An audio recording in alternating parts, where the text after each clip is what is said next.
السلام علیکم ورحمۃ اللہ وبرکاتہ۔ نحمده ونصلي ونسلم على رسوله الكريم وعلى آله وأصحابه أجمعين أما بعد فأعوذ بالله من الشيطان الرجيم بسم الله الرحمن الرحيم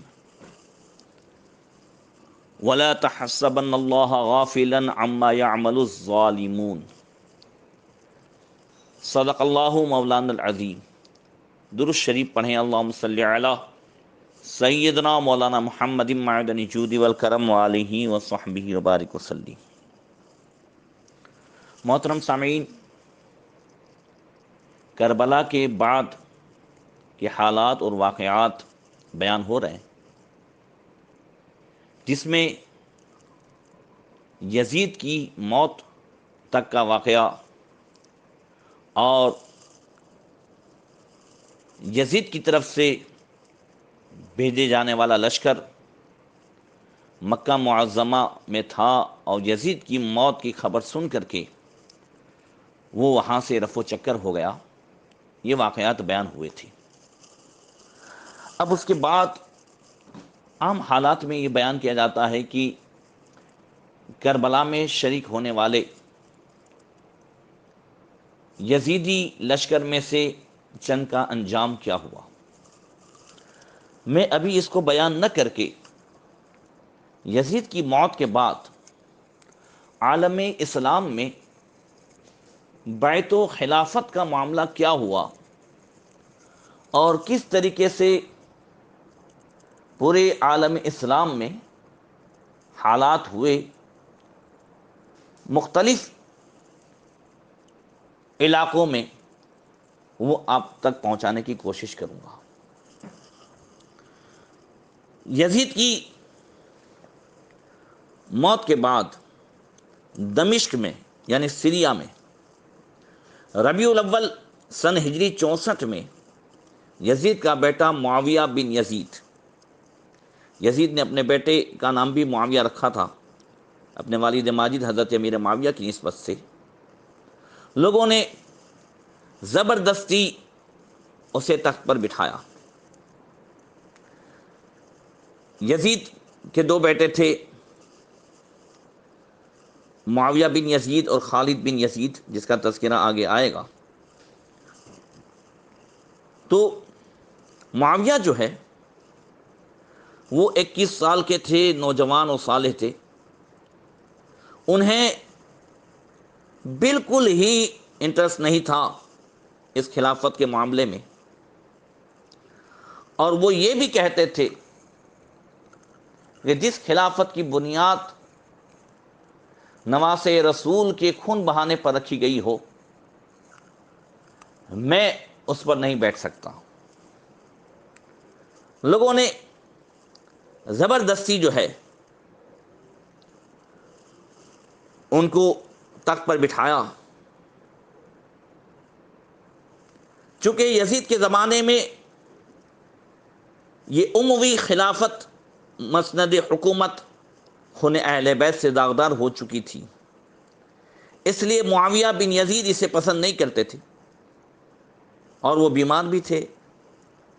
بیعت کے 40 دن بعد، اور ایک روایت میں ہے کہ 3 مہینے، 40 دن کے بعد خلافت سے دستبردار ہو گئے، اور انہوں نے یہ تقریر کی کہ اے لوگوں، میں خلافت کا بوجھ اٹھانے کی طاقت نہیں پاتا۔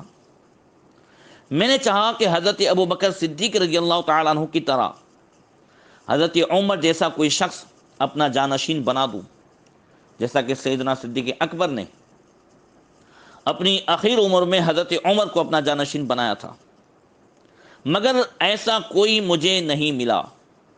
پھر میں نے چاہا کہ حضرت عمر کی طرح چند اہل شورا کو نامزد کروں، جیسا کہ حضرت عمر فاروق اعظم نے 6 لوگوں کو نامزد کیا تھا اور ان کی مشاورتی کمیٹی بنائی تھی، اور ان میں سے حضرت عثمان غنی کو انہوں نے چنا۔ کہا مجھے ایسے بھی کوئی افراد نہیں ملے، اب تم جانو اور تمہارا کام، جسے مناسب سمجھو اپنا خلیفہ منتخب کر لو۔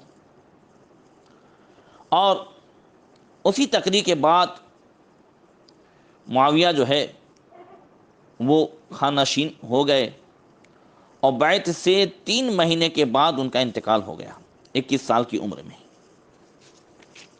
ادھر یزید کے انتقال کے بعد حجاز میں یعنی مکہ مدینہ عرب میں حضرت سیدنا عبداللہ بن زبیر رضی اللہ تعالیٰ عنہ کے ہاتھ پر لوگوں نے ہاتھ دے دیا۔ اب پورے حجاز میں باقاعدہ حضرت عبداللہ بن زبیر کی حکومت قائم ہو گئی۔ حضرت عبداللہ بن زبیر نے اپنے بھائی عبید اللہ بن زبیر کو مدینہ کا گورنر مقرر کیا۔ عبید اللہ نے بنو امیہ کے جو بھی افراد تھے ان سب کو وہاں سے نکال دیا، اور بنو امیہ کے لوگ مروان، عبد الملک بن مروان، یہ سب جو ہے یہ سیریا چلے گئے۔ ادھر مصر میں سیدنا عبداللہ بن زبیر رضی اللہ تعالیٰ عنہ کے خلافت تسلیم کی گئی۔ مصر والوں نے عبداللہ بن زبیر کے ہاتھ پر ہاتھ دے کر کے انہیں خلیفہ تسلیم کر لیا۔ حضرت عبداللہ بن زبیر نے عبد الرحمن بن جہدم فہری کو مصر کا گورنر مقرر کیا۔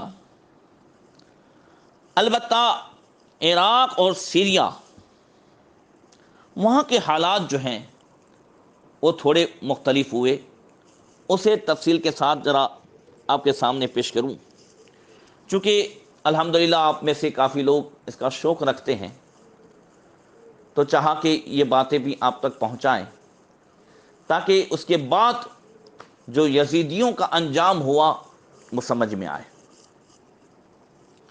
عراق میں 2 مرکز تھے، بصرہ اور کوفہ۔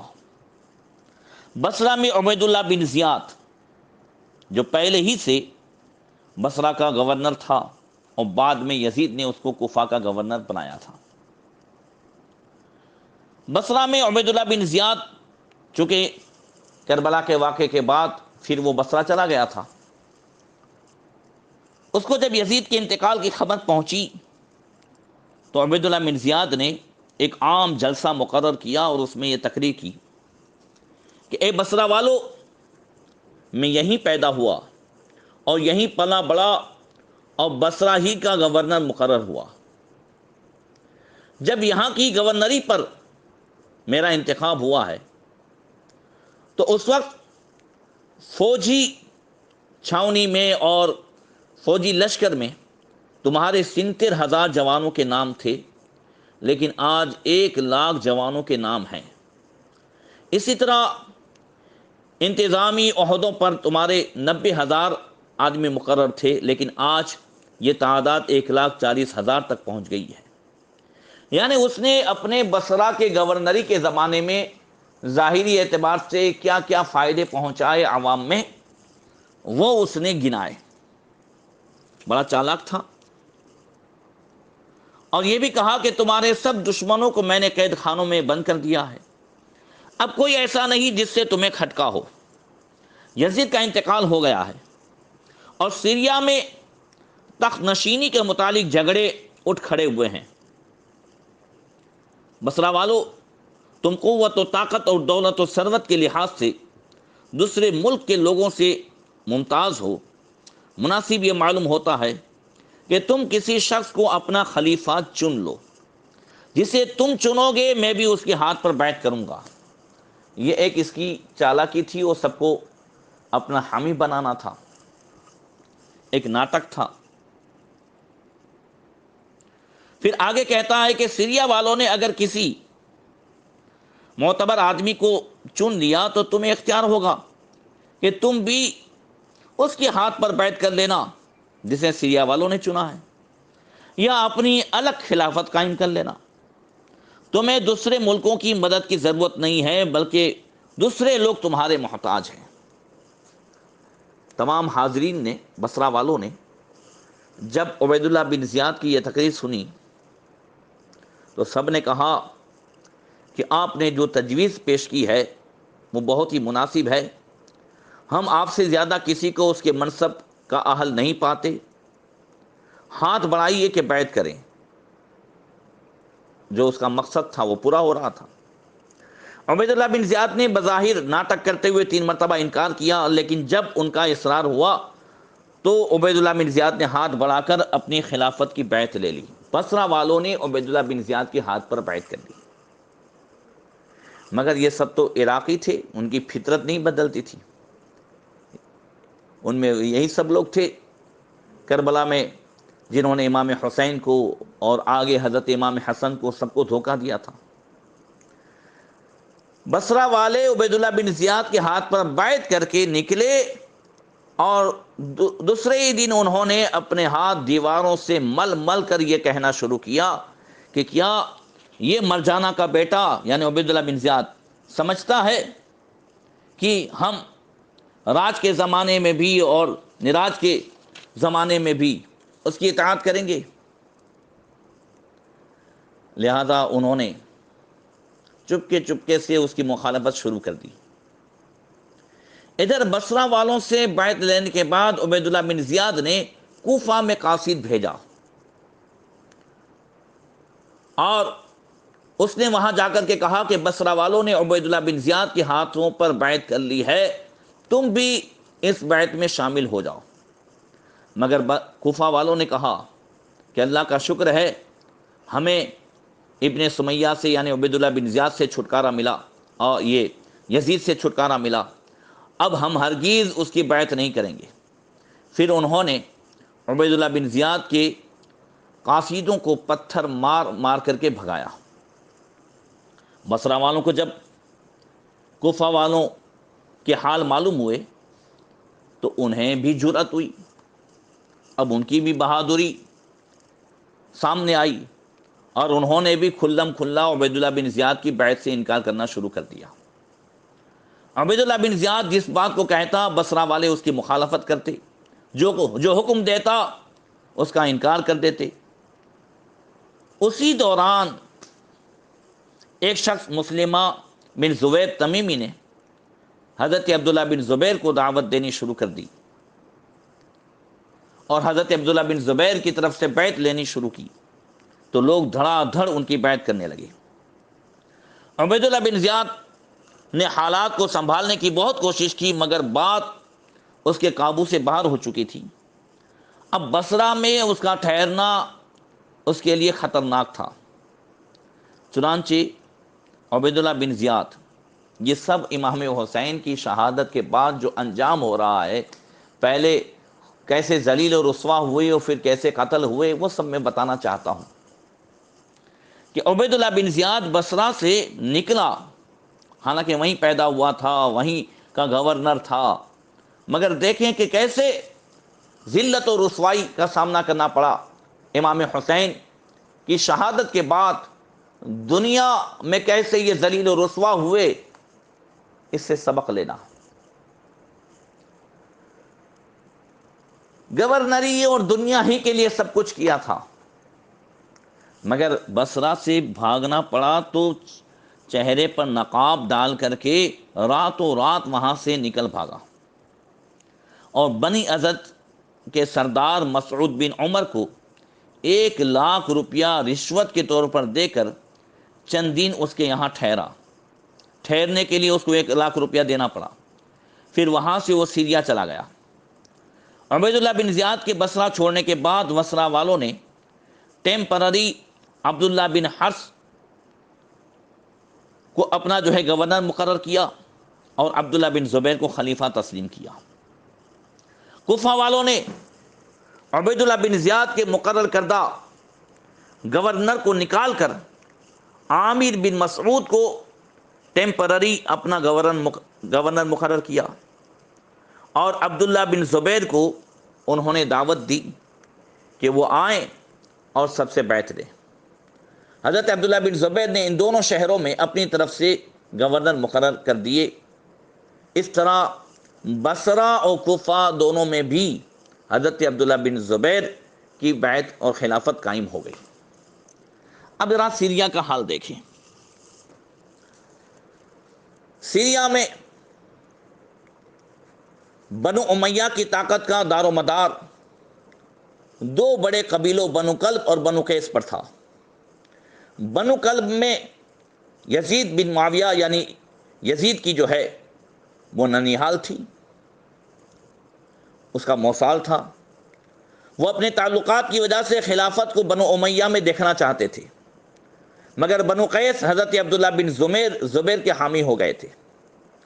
پھر بنو کلب اور ان کے جو ہم خیال تھے وہ متفق رائے نہیں تھے۔ کچھ لوگ مروان بن حکم کو پسند کرتے تھے اور کچھ لوگ عمر بن سعید بن عاص کو پسند کرتے تھے۔ ضحاک بن قیس والی دمشق، جو دمشق کا گورنر، جو بنو قیس کے سردار تھے، وہ حضرت عبداللہ بن زبیر کو دعوت دے رہے تھے۔ حضرت نعمان بن بشیر جو حمص کے گورنر تھے، اور ظفر بن حارث جو کنسرین کے گورنر تھے، وہ سب ان کے مددگار تھے۔ حسان بن مالک کلبی جو فلسطین کے گورنر تھے اور جو بنو کلب کے سردار، وہ سب بنو امیہ کے حامی تھے۔ یہ حالات تھے اس وقت سیریا میں، اور پوری دنیا میں، خاص کر کے جہاں جہاں اسلام تھا وہاں خلافت کو لے کر کے، امارت کو لے کر کے یہ حالات بن گئے تھے۔ اور یہ حالات اس وقت تھے جس وقت مروان بن حکم مدینہ منورہ سے سیریا پہنچا۔ سیریا جو کہ بنو امیہ کا مرکزی حکومت تھا، یہ حالت دیکھ کر مروان بن حکم کا یہ ارادہ ہوا کہ عبداللہ بن زبیر کے ہاتھ پر بیعت کریں، مگر اسی زمانے میں عبید اللہ بن زیاد یہ بصرہ سے سیریا پہنچ گیا اور اس نے مروان بن حکم سے کہا کہ آپ قوم کے سردار ہیں، آپ کو ہمت نہیں ہارنی چاہیے۔ مروان بن حکم نے کہا کہ اگر تمہاری یہی رائے ہے تو ابھی وقت باقی ہے۔ چنانچہ مروان دمشق پہنچا اور اس نے بنو امیہ کے اقتدار کی گرتی ہوئی دیوار کو روکنے کی کوشش شروع کر دی۔ ادھر حسان بن مالک نے جو بنو امیہ کی دعوت کے سلسلے میں جورڈن آیا ہوا تھا، ضحاک بن قیس جو دمشق کے گورنر تھے اس کے پاس خط بھیجا جس میں بنو امیہ کی خوبیاں اور ان کے احسانات اور ان کے حقوق بیان کیے گئے تھے، اور عبداللہ بن زبیر کی برائی کی گئی تھی، اور انہیں بتایا گیا تھا کہ یہ مسلمانوں کے باغی ہیں، اسلام سے بغاوت کرتے ہیں، معاذ اللہ۔ اور ضحاک جو عبداللہ بن زبیر کے حامی تھے، ان سے یہ ریکویسٹ کی گئی تھی، درخواست کی گئی تھی کہ اس خط کو جمعہ کی نماز کے بعد جامع مسجد دمشق میں پڑھ کر سنا دے۔ ضحاک نے جو عبداللہ بن زبیر کے حامی تھے خط کو سنانے سے انکار کر دیا، تو قاصد نے حسان کی ہدایت کے مطابق خود ممبر پر چڑھ کر یہ خط مجمع عام میں سنایا۔ اس پر دمشق کی جامع مسجد میں سخت ہنگامہ برپا ہو گیا۔ عبداللہ بن زبیر اور بنو امیہ کے حامی آپس میں مقابل ہو گئے، مگر یزید کے بیٹے خالد بن یزید نے اس میں مداخلت کی اور یہ ہنگامہ ختم ہوا۔ ضحاک بن قیس نے بنو امیہ کے چند آدمیوں کو جو اس ہنگامے میں آگے تھے گرفتار کر لیا، مگر ان لوگوں کے رشتہ داروں نے زبردستی اس کو چھڑا لیا۔ ضحاک بن قیس اس ہنگامے کے بعد اس نتیجے پر پہنچے کہ معاملہ اگر بات چیت سے طے ہو جائے تو بہتر ہے، ورنہ مسلمانوں کے خون کی ندیاں بہہ جائیں گی۔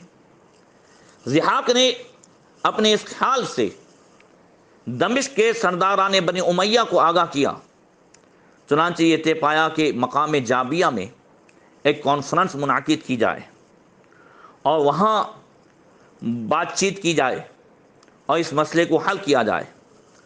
ضحاک بن قیس دمشق سے جابیہ کے لیے روانہ ہوئے، مگر ان کے بعض مشورہ دینے والوں نے انہیں مشورہ دیا کہ وہاں جانا بیکار ہے، آپ کو عبداللہ بن زبیر کی حمایت کے لیے میدان میں آنا چاہیے۔ تو ضحاک نے جابیہ کا ارادہ چھوڑ دیا اور اپنے ساتھیوں کو لے کر مرج راہت میں انہوں نے پڑاؤ کیا۔ آگے پھر کیا ہوا انشاءاللہ آئندہ کل بیان ہوگا۔ اللہ تبارک و تعالی ہم سب کو دنیا کے اس مکر و فریب سے بچا کر آخرت کی تیاری کی توفیق عطا فرمائے۔ السلام علیکم ورحمۃ اللہ وبرکاتہ۔